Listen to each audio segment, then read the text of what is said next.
Sam Harris, an author of the book The End of Faith, answered that question. He answered this question to the point where up until this book came out, people who just don't believe in God would say, why, if there is such a God, then why? Atheists don't even use that question anymore because Sam Harris just answered it. He writes, if God exists, either he can do nothing to stop the most egregious calamities or he does not care to. God, therefore, is either impotent or evil, or the biblical God of fiction. Now, Sam Harris, his problem is that he doesn't know or understand the biblical God. His presupposition is derived from a faulty view of God portrayed by shallow Christianity, perpetrated by the prosperity gospel, which is prevalent in the Western world. Clear biblical themes are overlooked, like God's justice, man's free will, personal responsibility, a fallen world,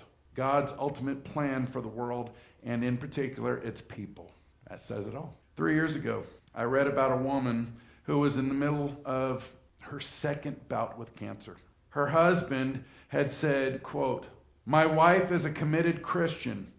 Why is God allowing her to go through this?" He said, "I love my children, and if they were going through something bad and I was able to fix it, I would. Why does God let her suffer so much?" I know that there is no answer to that question for that scenario. There's nothing that can be said that is sufficient when a person is in the midst of absolute suffering. But I can give you 5 possible explanations for why bad things happen to good people.